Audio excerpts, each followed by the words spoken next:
little bit about what's going on right now with mass adoption. One of the things that's important to us is kind of keeping an eye on all the technology that kind of keeps us together. A lot of people have been looking at Nostr, and one of the other big exciting things in the Bitcoin space is what Steve's doing with the Bitcoin app. And I took a look at it a couple days ago, and it looks pretty promising.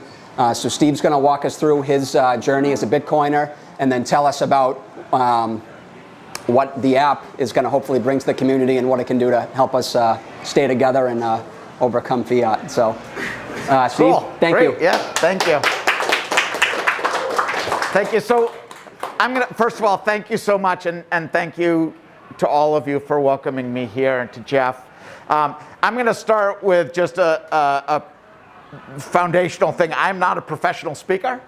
I am not brilliant like Jeff Booth or Lynn Alden. I'm not eloquent like Michael Saylor, and I'm certainly not as attractive as Natalie Brunell or some other folks. I'm a regular guy, but I do have a story that I just want to share with you about my journey to Bitcoin, and then I want to talk about technology that we're currently working on. I apologize that I'm wearing a mask. I know it's unusual these days now at this point, but unfortunately I've got some medical issues in my family at home, and as a result I have to wear a mask if I'm indoors with a group. So apologies in advance. Hopefully you can all hear me okay. I'll do my best to articulate, etc. So,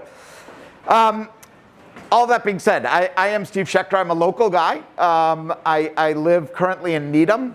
I've spent most of my life here locally in the Metro Boston area. And some of my childhood, I lived in Europe and Italy growing up. And for part of my adult life, I lived in Atlanta. Technology brought me to Atlanta for a business opportunity, et cetera. But most of my life, I've been here. What I wanted to share with you is, just a little bit about my experience and how I came to Bitcoin. And I think that all of us have really unique stories and different stories.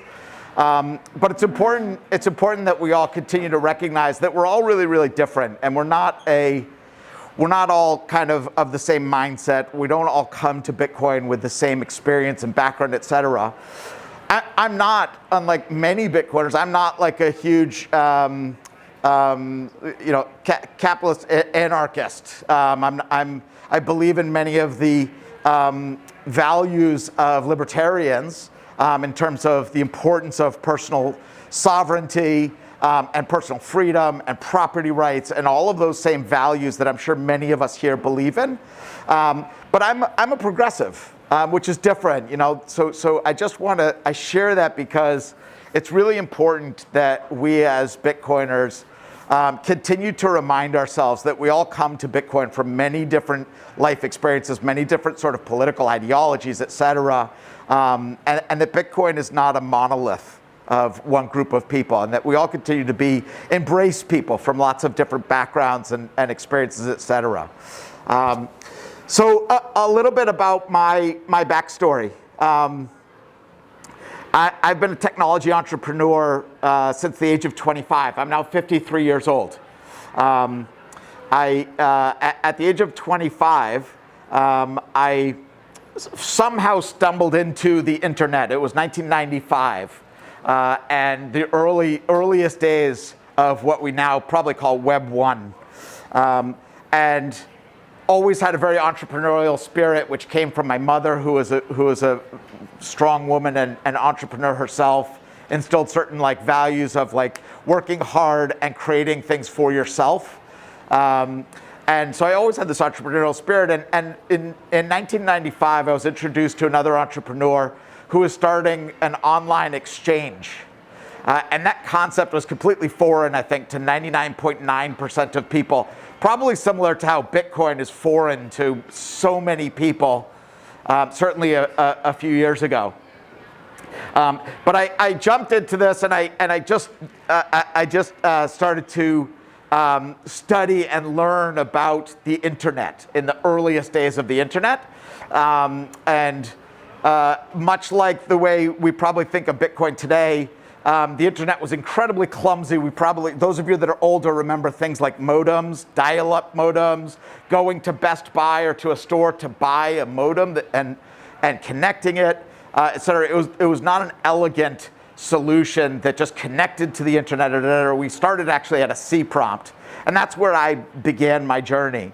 But for whatever reason, I seemed to have a good grasp or understanding of what the internet could be and what it represented. And so I joined with another entrepreneur and started a platform business, an online auction business, similar to eBay, in similar space to eBay, building vertical auction marketplaces. That company took off. It raised a tremendous amount of capital. I had no idea what I was doing. I was in my 20s. I didn't deserve to be able to draw so much capital to the company, but the space was so incredibly hot, et cetera, that somehow that all happened. I was surrounded by a lot of smart people. And over the course of about 10 years, that company grew to about a $100 million company, and it ultimately ended in a public vehicle. It became a publicly traded company. And I'm telling this story because it's one of the bits and pieces of my journey that led me to Bitcoin. And this is where, I guess, the understanding of what Bitcoin is sort of comes into play, and that's with the great financial crisis in 2008.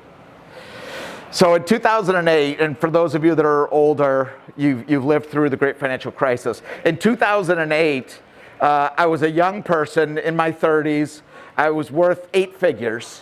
And I had a very high time preference. For those of you that understand high versus low time preference, I was going out for sushi, multiple times each week, and going to bed and breakfasts in the mountains with my wife and my son, every other weekend, and buying expensive fancy cars, investing in stocks in companies that I knew nothing about, didn't understand, et cetera. And really just filling my life with crap, to be honest. And maybe that resonates with some people here. And then in 2008, I left the company. And 2007, late 2007, I left the company, and I was restricted as a founder of the company. I couldn't sell my stock. And the stock market, as many of you know, just absolutely tanked during the great financial crisis. And the stock in this company went from $3 and something to about 3 cents and something. And it was just one of many, many, many examples of the problem with our monetary system. The problem being a company of inexperienced young people bringing in tens of millions of capital, right? Frankly, malinvestment, and then massive distortions in the economy, right? So we all remember people getting mortgages with 0% down or 1% down, with almost no income, and you start to see these bad mortgages, et cetera. And 2008 was really a wake-up call, and it was a wake-up call for me. It changed my life. I went from being an extremely wealthy person on paper to a very poor person. I lost everything. And when I say everything, I lost my home. I lost my cars. I was way over leveraged. I was very naive, very immature. And I lost absolutely everything. And I feel like I lost absolutely everything, in part because of my own mistakes, but also in part because of the financial system that we live within. And the way that our financial system really distorts things, because we're not tied to a hard money system. So coming out of that experience, obviously I'd never heard of Bitcoin, of course. Bitcoin started the next year. But I came from Atlanta back to Boston to be near family with my wife and my son. And I decided, you know what, I'm going to dedicate all of my energy, all of my time, all of my passion to trying to do things that just make the world a better place. So I spent the next, probably 2010 to 2020, till COVID, traveling around the world and working on development projects in Africa and in Haiti, et cetera, mostly through the game of soccer. So what I call football for good, or development for good, through the game of soccer, which is the global game. And I started to see some more things through these experiences. Traveling to Haiti, Haiti became very near and dear to my heart. It's almost like a second home to me. Many of my closest friends are in Haiti. There are many kids in Haiti that are really important to me that I still to this day help to look after and mentor, etc. And I saw things in Haiti, and I saw things in Tanzania and Uganda and Kenya and Eastern Africa that I'd never witnessed in my experience as a North American, and never experienced through my travels to Western Europe, to Italy and to Germany and France and England, etc. And that was not only incredible poverty, but currencies that would perpetually get completely smashed year after year after year. And I'll give you an example. The Haitian goud. The Haitian goud is the currency in Haiti. The Haitian goud has lost 50% of its value to the US dollar since COVID broke out.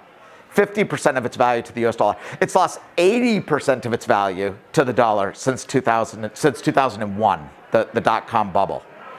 So not only do we see people that are in these countries working incredibly hard and earning maybe $1.50 a day, but that $1.50 that they earn being wiped out if they try to save any of it. And so that really, really resonated with me, and has really, really resonated with me. So this is sort of like, these are the experiences that I have as part of my background.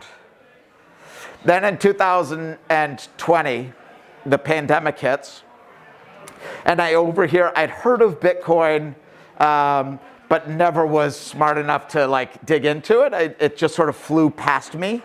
And I never paid attention, but I overheard my son talking to a close friend of his, and they were having a conversation about Bitcoin. And I kind of was paying attention, and I overheard his friend telling my son a bunch of different things that resonated with me based on those life experiences that I saw, based on those things that had impacted my life. And I immediately was like, wait, I have to learn more about this, because this seems like it's a solution to these things that have been terrible things that I've experienced and seen during the course of my life firsthand, whether they impacted me or whether they impacted people that I care about, etc. So I have to learn more about Bitcoin. And that's really when I went down the rabbit hole as a Bitcoiner. I'm late to the party. I didn't actually buy my first Bitcoin until 2020. I wish that I knew about and embraced Bitcoin sooner, like I'm sure some of us here would also agree. But since then, it's been a really, really important part of my life. It's been a really important part of my thinking. It's something that I think about constantly. And it's something that I feel is now I'm actually using to positively impact people's lives. And I'll give you an example. There's a young man named Sima Malinsky who lives in a place called Jalousie, which is a small neighborhood in the north side of Port-au-Prince in Haiti. And Haiti is a country that is completely failed state. There's no military.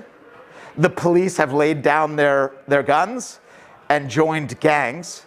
The Supreme Court is in hiding. The president was assassinated 2 years ago, and armed gangs control the country. Thousands of people are murdered in the streets in Haiti each year. And families currently, today, are scared to leave their houses. So children haven't gone to school in Haiti for the last 2 or 3 years. People don't go to work. Malnutrition is to the point that people actually die from malnutrition. Things that are completely foreign to us. But Sima Malinsky is a kid that I've developed a close relationship with through the game of soccer. He's a talented footballer, talented soccer player. And I've helped to take care of him and helped to take care of his family just because we've developed this bond, this relationship. And about 9 months ago, I was sending money to Sima using Western Union. And I was always annoyed that I would send money, I would send $100 to Sima so that he could buy food for his family for the month. And I would send it via Western Union. Western Union would charge 18%, meaning that he would get $82 out of the $100 that I was sending him, which was incredibly, incredibly frustrating. Just to put that in context, the $18 that Western Union was taking is about 10 days of work for the average Haitian. So 10 days of labor that Western Union would keep. But Simo one day, he said to me, Coach, he calls me Coach, I can't go down to the Western Union office to get the money because it's just not safe. There's gunfire around my house, and he actually sent me videos, and I could hear the gunfire around his house. He said, there's gunfire around my house, but not only that, when I go to the Western Union office and I go to collect that money, there are armed gang members that are waiting outside the Western Union office, and they'll kill me to take the $82 that I end up with. And so I can't go and get the money. So think a little bit about that. Think a little bit about our experience here and how Bitcoin can truly impact and change people's lives in different parts of the world. I think here, a lot of us think of Bitcoin as sort of number go up technology, and quite frankly, we're excited about the fact that Bitcoin appreciates in value over the course of time, and it does. But Bitcoin is so much more than that if you live in a country that has a currency that is constantly depreciating, and in an environment where you can't even get access to banking, et cetera. So I started sending Bitcoin to Sima about 6 months ago. Sadly, there isn't yet a Bitcoin community around him, so he's actually accumulating a little bit of Bitcoin, but there isn't yet a circular economy or anything around him where he's able to like really spend his Bitcoin. But ultimately, I know that he's actually accumulating some wealth. And I know that like there is going to come a day when Bitcoin will be adopted in this community, and he will be able to use that in order to buy the goods and services, et cetera, that he needs as a person for his family, et cetera. And that's really reassuring to me. And I know that he could do that safely. We could do it instantly. We could do it at no cost. And then it could change his life and change the members of his family's life. So anyway, all of that said, that's just a little bit of my backstory about my journey with Bitcoin, what has brought me to Bitcoin, and how I see it like impacting in real tangible ways, impacting people's lives. It's so much more to me. To me, it's a moral imperative. To me, it's about justice. To me, it is about saving lives, and it's not just about, financial gain. Sure, I'm thrilled that I buy Bitcoin and it goes up in value over the course of time, but it's so much more than that to me. So, all right, that's the backstory. Now I'm going to turn a little bit to technology that I'm working on and how that ties into what I'm working on. As I said, I've been a technology entrepreneur since 1995. All of the companies that I founded have been social impact companies, meaning they're all endeavors that obviously have commercial reasons to exist, but they also are things that I believe positively impact the world and change people's lives. And I've started a number of companies. I started a company in 2019 called Tavern Mobile Solutions, which is a Web 2 company, no relation to Bitcoin whatsoever. But through the development of this technology, it's a platform that has evolved into a sort of a social product, a product where people can connect and build community, et cetera, around the game of soccer around the world. A kernel of an idea formed about a year ago, I would say. And that was, I realized as I was getting into Bitcoin that I was constantly going to all these different places for different reasons. And I was going to Cointelegraph and Coindesk for news. I was going to shop to buy a Bitcoin t-shirt at a website. I was going to YouTube to watch Simply Bitcoin podcasts or Peter McCormick. I was going to Twitter or X to interact with people. And there are a lot of these sort of disconnected and disjointed, siloed ways in which I was interacting with Bitcoin and Bitcoiners. But it's all very fragmented.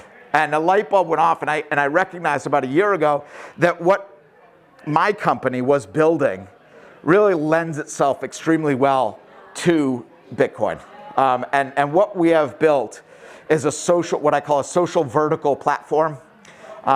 It's a platform whereby people can do all of those different things that I just described all in one place. So we're building something that will hopefully serve as sort of the global hub for Bitcoin, meaning if you're interested in consuming or listening to podcasts from Peter McCormick or whoever, you can come here and you don't need to go to various places to go and get that information. If you're interested in shopping and buying Bitcoin-related products, maybe a hardware wallet, maybe a t-shirt, maybe Bitcoin itself, any Bitcoin-related service or product, we want to have that all reside within one place, a place where Bitcoiners can connect with each other and build community, where we can not only get to know each other here in person, but we can get to know each other sort of online, and we can connect with people in various places around the world, and we can meet each other based on our backgrounds and our interests, and build relationships, etc. All of this should happen in one place, one platform, and that's really what we're building with the Bitcoin app. And we're leveraging technology that we've developed over several years, that we've invested millions of dollars in, to enable this. So a bit about the Bitcoin app. The Bitcoin app is, for all intents and purposes, if you were to envision LinkedIn, YouTube, Facebook, Twitter, or X, Amazon, all of these platforms that many of us use in our daily lives, it brings together the entire feature set of all of those things into one platform. But not just one platform that is Bitcoin exclusive. Meaning, unlike Twitter, unlike Facebook or Instagram, unlike YouTube, unlike where you have anything and everything going on, this is bringing all of those features together into one ecosystem that is dedicated exclusively to Bitcoin. So Jeff and I met about 2 or 3 months ago. I had wanted to connect with the MassAdoption group because I'm local, I'm excited about and passionate about Bitcoin. We're looking to launch this product. So Jeff and I fortunately connected with each other. We've started to develop a friendship. We've been meeting regularly, multiple times each week, to talk about ways in which we can support mass adoption as mass adoption looks to expand, not just in this area, but around New England and even ultimately around the country, perhaps even around the world.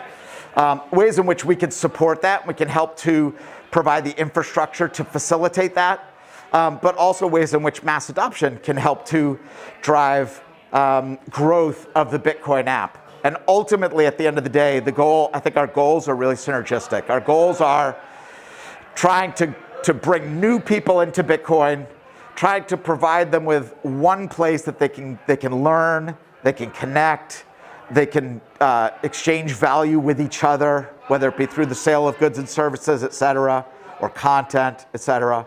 And we can drive adoption of Bitcoin globally. I mean, that's really at the end of the day, I think that's Jeff's vision and Greg's vision here with mass adoption, but it's really our vision as well. So I'm really excited about working with Jeff, with mass adoption. We're actually discussing ways that we might actually come together in a really formal way. But regardless of how that all plays out, I think that we can do a lot to impact the world and to try to continue to bring more people into Bitcoin, educate more people about Bitcoin. And ultimately, this is a long road. We all know that hyper-Bitcoinization is something that we kind of dream about.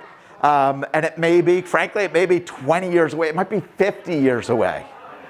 I think that we all probably believe, or I believe anyway, that day will come, that the fiat system is destined to fail. It's failed throughout human history, and I believe that we're getting closer and closer and closer to the point that it collapses. But it might not be today, it might not be tomorrow. In the meantime, though, I'm excited about dedicating my time, my energy, my effort, et cetera, to trying to play my part to moving us towards that day. And I know that Jeff, I know that all of you feel the same way, that you're excited about playing your part and being a part of what really is the most important movement in human history. So I think that's pretty much it. I would love to, I'm happy to actually share a bit about the product itself, the Bitcoin app itself. I'm also happy to answer some questions. I'm curious, but show of hands, has anyone here yet downloaded or onboarded into the Bitcoin app? I'm just curious. So maybe 7 people or so. So just to give a little bit of context there, the Bitcoin app has not yet launched. The product is done and it's in what we call a sandbox environment, meaning it's in sort of like a testing environment. The plan is for the Bitcoin app to actually launch probably in November, we're looking at. But in the meantime, during this phase, the product is done and it's built and it's completed and it's battle tested. And all of you are welcome to download it in this sandbox environment and to play with it and experiment with it. And we would love to have feedback. Yeah? Don't take what he's saying lightly. I suggest all of you download it. To me, it's a game-changing app. So don't cheat yourself and just ignore it, just like you ignored Bitcoin. Check out this app, because I really think you're going to find it very meaningful and almost like game-changing. So I really suggest it's more than words. I think you should help really comment. And when you go to the App Store, it's not branded as a Bitcoin app yet, because it's another technology. Yeah. It's ready to tell us that it will become a Bitcoin app in the App Store. Yeah. So when the product launches in the App Store, you will search for the Bitcoin app in the App Store, Apple App Store, or the Google Play Store. Currently in the sandbox environment, it's branded as View. View is a technology partner that I'm affiliated with, and an instance of the product that's being customized for the Bitcoin ecosystem will launch as the Bitcoin app. But you can absolutely download the platform now. We can all communicate and share within the platform now.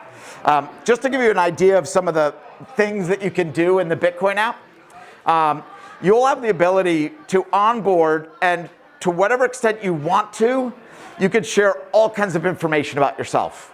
So you might share zero information about yourself, not your name, not your contact information, a photo of a guinea pig or a dog, and be completely anonymous and not share any information about yourself. However, if you want to, you're able to share all kinds of information about yourself. Maybe the university you went to, maybe the degree that you have, what your interests are, what your political inclinations are, what hobbies you're into, etc., whatever you want to. And within the Bitcoin app, you're able to actually find other Bitcoiners. So if I'm at Nashville next June, and I'm at Bitcoin 2024, and I turn on the feature that makes me viewable, other Bitcoiners around will be able to see there's a Bitcoiner that's a tenth of a mile away, and he's male, he's between 50 and 60, he's into social impact, he loves soccer, and he's passionate about Bitcoin, he's married, and he loves dogs. And that person would have the ability, without knowing who I am, to send me a message through the platform and say, hey, I'm interested in connecting with you. There's a cafe. The platform will actually tell you locations that you can meet, and even call an Uber for you within the platform if you want to take an Uber, or walking directions, so that you can meet up. So it's a tool that can enable Bitcoiners, to whatever extent they want to, connect with each other. It also can facilitate communication. So MassAdoption as a group can all join a group within the Bitcoin app, which has been created, and you can all chat together in one place, similar to what you do with Discord, pretty much the same feature set that you use in Discord, but you could do it within the Bitcoin app. You could create subgroups, meaning that perhaps there's a MassAdoption affiliate that's in Connecticut. And if Jeff wants to communicate to all of the MassAdoption people, he can do that. But the Connecticut group can connect with each other, chat with each other, plan their meetups, etc., just for Connecticut. The platform has the ability to sell tickets. So if events like this charged a fee, the user, the group, can charge a fee and sell tickets that can be scanned when you attend an event. The platform has the ability to schedule events. So you currently are using, I think, Meetup. Is that right? Meetup? Yeah? Yeah. So you're currently using a product called Meetup. Meetup is focused exclusively on events and meeting. We do all of that same stuff within the Bitcoin app. So again, it brings together features from all of these different platforms all into one platform. Talking how it can run all the festivals. Yeah, so festivals, it can run all the scheduling for festivals. So you can see, at 10 a.m. is this, at 11 a.m. is this. You can RSVP saying you're planning on going, etc., to all the different components within a festival, purchase tickets, etc. There's a marketplace which is a place where any store or business that sells Bitcoin only, and it is Bitcoin only, products or services, they can join our marketplace and they can sell their products and services within our marketplace. So you have the ability to do that. One really important feature that distinguishes our business model, so not talking about the features, but talking about the business model of the Bitcoin app, is that it's free to use, completely free to use. So unlike if you're familiar with the Orange Pill app, I'm curious, anyone here on the Orange Pill app? Yeah, so some of us are on the Orange Pill. I am too. The Orange Pill app charges you every month to use the Orange Pill app. They have a paywall in front of their product, okay? There's no paywall in front of the Bitcoin app. It's completely free. And it's much, much, much broader in terms of the features that it offers. So it's completely free. And in fact, if you're someone who wants to make money through the Bitcoin app, you could create your store, you could sell content. So if you are a podcaster and you want to have people subscribe to your podcast, you can have people subscribe to your podcast and you can monetize that. So there's, you need to download it and play with it a little bit. One more. Yeah. We have cultivated and executed and consummated a relationship with River Financial, who's agreed to partner with us, and they're going to be the exclusive Bitcoin provider on the app. Yeah. So they are our partner. You can buy Bitcoin right directly through the app, through River. Yeah. So they're our partner. And with every single transaction that happens, so the platform's completely free, but if you decide you want to go and you want to buy a t-shirt or a hat or a hardware wallet, any transaction, there's a small amount of revenue that the Bitcoin app is taking from that merchant as part of that transaction. That revenue is then distributed to you, the users. So unlike Twitter, Facebook, Instagram, YouTube, Orange Pill app, who take from you, the Bitcoin app is actually going to compensate you and it's going to share the revenue with the users. We feel like it's in line with the Bitcoin ethos that the people that are creating value are receiving value. So the revenue that's coming in will, if it comes in fiat, is purchasing Bitcoin from River, and then River is handling our Lightning services. So when you onboard, you can add your Lightning wallet, and revenue that's coming into the platform, River is then distributing Satoshis to you in a tiny amount, right? So obviously if you buy a t-shirt and the platform makes $5, you're getting maybe 10 cents of Satoshis. But all the transactions are driving revenue to the users, which is completely the opposite of what all platforms do, quite frankly. Yes? So I can set up my Satoshi artwork there? Yes. So you can add your product to the marketplace, and then your product is exposed to all of the users that are coming onto the platform. Exactly. The platform does charge a fee for you as a merchant of 5%. So if you sell a piece of art for $200, you would pay 5% of that to the platform. That revenue then gets distributed to the users. So that's how the model works. The platform will only accept Bitcoin only services and companies. So if you sell Doge products, you won't be able to participate.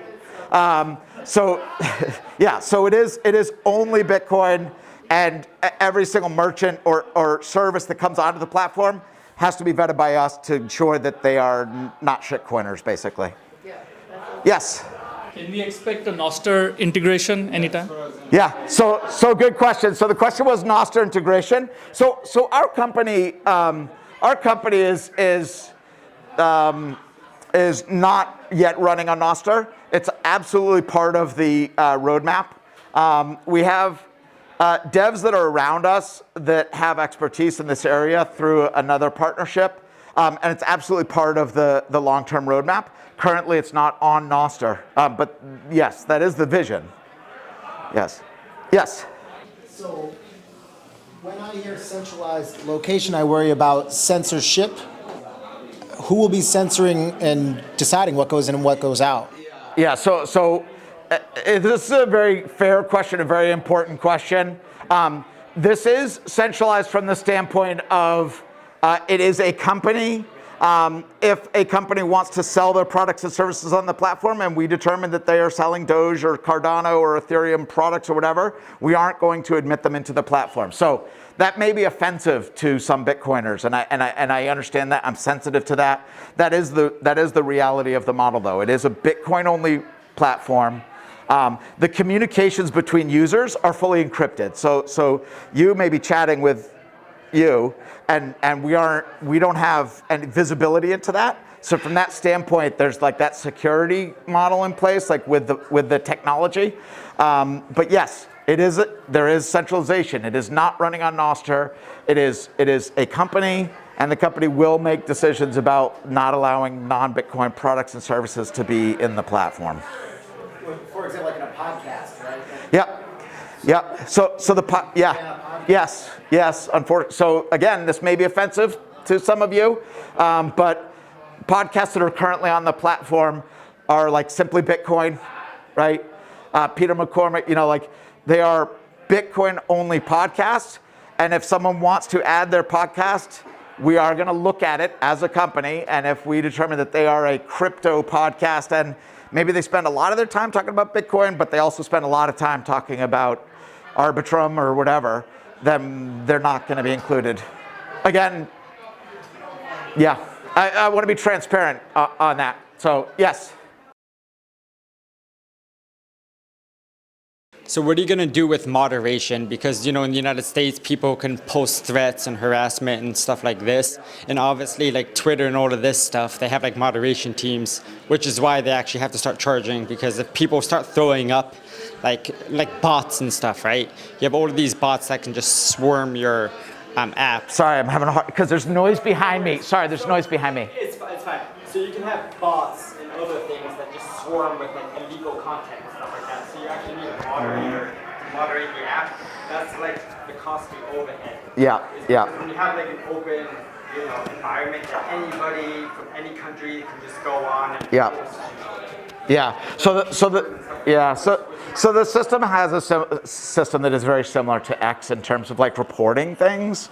So you do have the ability to report if someone sends you something, for instance, that is ardently racist or anti-Semitic or something like that. You have the ability to report that to us and flag it. Yes. Yeah. Oh, there's customer support. Yep. There's customer support, and again, this may offend people, but yes, there's a customer support group that will monitor reports, etc. Yeah.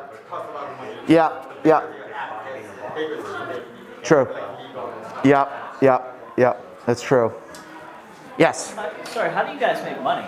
So the Bitcoin app makes money through transactions that happen where value is exchanged on the platform. So there are a number of different ways. So there is advertising on the platform. If you want to, which the platform derives some revenue from, if you want to have an adless experience, meaning you don't want to ever see any ads, you can subscribe, and it's similar to the Orange Pill app. It's going to charge you $1.99 a month, and you will have an adless experience. So there's revenue either from advertising or from people subscribing to an adless experience. The platform charges a 5% affiliate fee for all merchant products and services that are sold through the marketplace. So if you make art and we add you to the marketplace and something is sold, the platform makes 5% on all those transactions. The platform also owns a couple of stores. And so Sovereign Style is a store that the company actually owns that sells t-shirts and hats and hoodies and jackets and stickers and backpacks and all different kinds of Bitcoin related products. So the company makes money off of the sale of Bitcoin related products itself. If content is monetized, meaning if you want to charge a fee for people to subscribe to your podcast in the platform, we charge 5% of the revenue that you're getting as a content creator. So we derive revenue for that. And 25% of the gross revenue is then distributed to the engaged users, basically. So this is not a nonprofit company. It is a for-profit entity. We feel that it's a social impact company insofar as revenue is distributed to users, to engage users, and that we're spreading the adoption of Bitcoin, et cetera. But the company does have multiple revenue streams, and it is a for-profit entity. It's also a matter of scalability and global reach. I mean, this is, you can only get 6,000 people on the app. Yeah, it's just a nice app. Yeah, so our mission is to get to 1 million users on the platform within 18 months. What's your wildest dreams as far as integration goes? What's the wildest dreams what? What's your wildest dream? You start off with the soccer concept, and so what's your wildest dream for this? I mean, the wildest dream is that the Bitcoin app becomes the global hub, social hub for the Bitcoin community globally. And I know it sounds crazy, it sounds aspirational, but someone's got to do it. And I think that our technology is battle tested. I think that it's very differentiated from anything else that's out there in the world. I think that the fact that the platform is free to use, I think that we're going to have some very influential people behind it and supporting it and speaking about it publicly at Bitcoin events and on podcasts, et cetera. Some of the biggest names and voices, et cetera, in Bitcoin. We think that that's a realistic thing. So, you know, the dream is that, you know, fast forward 10 years from now, you know, there are over 1 billion people worldwide that own Bitcoin, and that millions and millions and millions of them are on the Bitcoin app to get their news, to listen to podcasts, to buy products, to interact with others, to schedule their meetups, to buy tickets to events, to do everything that has to do with Bitcoin, all within our platform. Yes? Do you own that name already, the Bitcoin app? Yeah, we do. Yeah. So you can go to the website. The website. Michael Saylor, right? Yeah. So the Bitcoin app, there's a website and you can go to, it's the Bitcoin app, it's .io, which is like technology. The bitcoinapp.io, that's just I want to make sure that this is clear because some people are confused. They think the website is the app. The website is just a website where you can download the app and there's information about the app. So the bitcoinapp.io is live and you can go to the website. You can learn about the feature set, more about the ethos of the company, et cetera. My question was more about, will you ever have advertisers in the app? Yes, we do. Yes, so there is, again, I want to be fully transparent. There is advertising. So you will see an ad for Ledger or for another hardware wallet or for a titanium seed plate, banner ads of those kinds of products at various places throughout the app. If you want to not see those ads, you can pay a fee, a monthly fee, subscribe, and you won't see ads like that. But if you don't, then you will see those types of ads. All of this stuff will be Bitcoin related, though. Can I come back since we did a few in a row? Yes. Just wondering, is there a space for the miners? Is there space for the miners? Elaborate on your question. Is there, in the app, is there a space for miners maybe to show their presence or show their what's happening? Yeah, absolutely. Yeah, so miners can like create their own persona. They can post within the app. They can sell if they sell mining services. You know, some of the mining services you actually buy. You don't get the ASICs yourself. They hold them. And so you're buying mining services, sort of renting mining services. They can sell those services through the platform. Yeah, absolutely. Yes. Do you accept Bitcoin payments, Lightning payments? So this is a good question. So again, tap in and view the core product and the football platform and the core product didn't because it's not in this space. But the Bitcoin app will prior to the launch in November. So yes, you'll be able to pay using Lightning, using your Lightning address, not on chain, but using Lightning.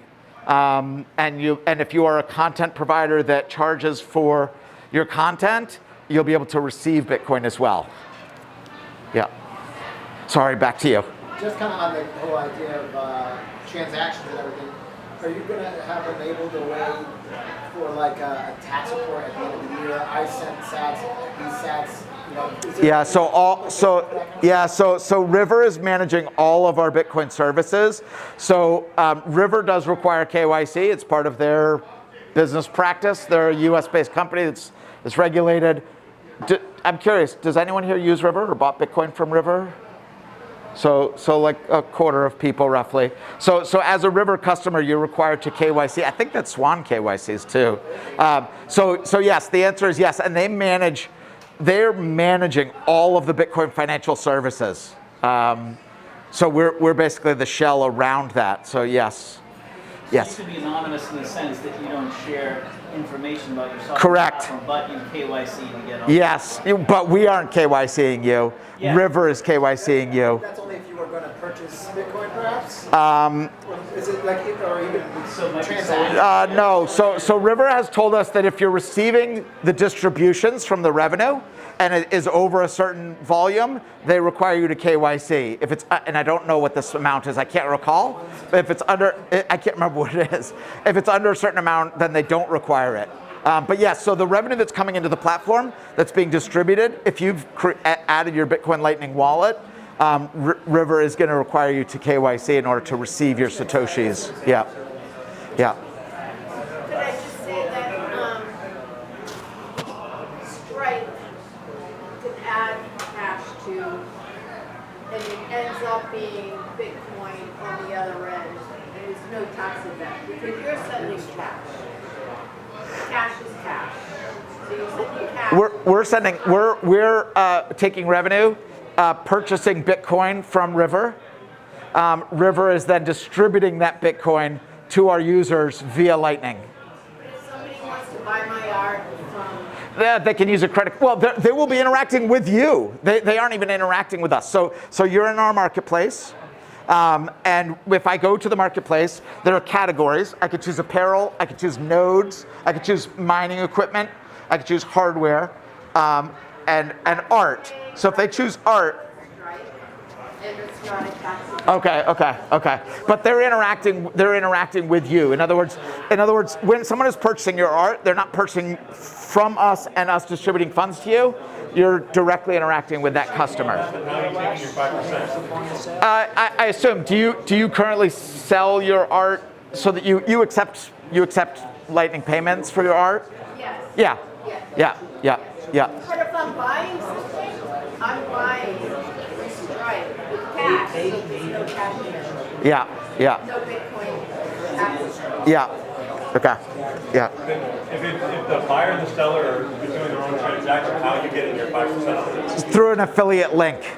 So in other words, they're required to provide the affiliate link so that we receive our compensation. They're on your site, on your app. Yes, you have to provide. You have to provide Like a 5% to bill for this thing. Is that how it's You're gonna. So do you use Shopify or okay, so you would need to provide an affiliate link. If you don't have the capacity to do that, I suppose we might be able to provide service to help with that. But the intent is basically that you as a vendor are able to provide an affiliate. Yes. Yeah.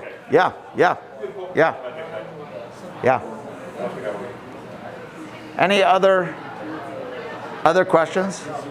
So I appreciate everybody giving me a chance to just talk and share. Again, anyone that is interested in learning more, you can reach out to me. We are offering to the group a $20 gift certificate, no minimum purchase. You could buy something for $20 to the Sovereign Style store. So if you do onboard into the platform and connect with me, I will send you a gift certificate code so that you can just go and shop. So you can go buy a t-shirt or a hat or something and it won't cost you anything. Because we want, first of all, we want to support the mass adoption community. Secondly, we want to start to get some of you onto the platform to start giving us some feedback, right? Things that you think are good, things that you think are bad, things you think could change, etc. Prior to our launch in November. So if you do onboard, connect with me. You'll see how you can search for people. You can connect with me, and we will send you a $20 gift certificate to the Sovereign Style to you. I think just to do that, sorry, quickly. I think that Jeff shared a link in the meetup thing, a link so that people can download. I believe that you did. I think I saw that. Yeah. So if you have access to the meetup link for tonight's event, I think that he provided a link so that you can click it. No? Picture doesn't give a link. Oh. Okay, what's the best way for me to share a link with all of you? You can resend an email. Okay, so we'll share a link to Ron, and Ron can somehow make it available so that you all can use it. Cool. Thank you all.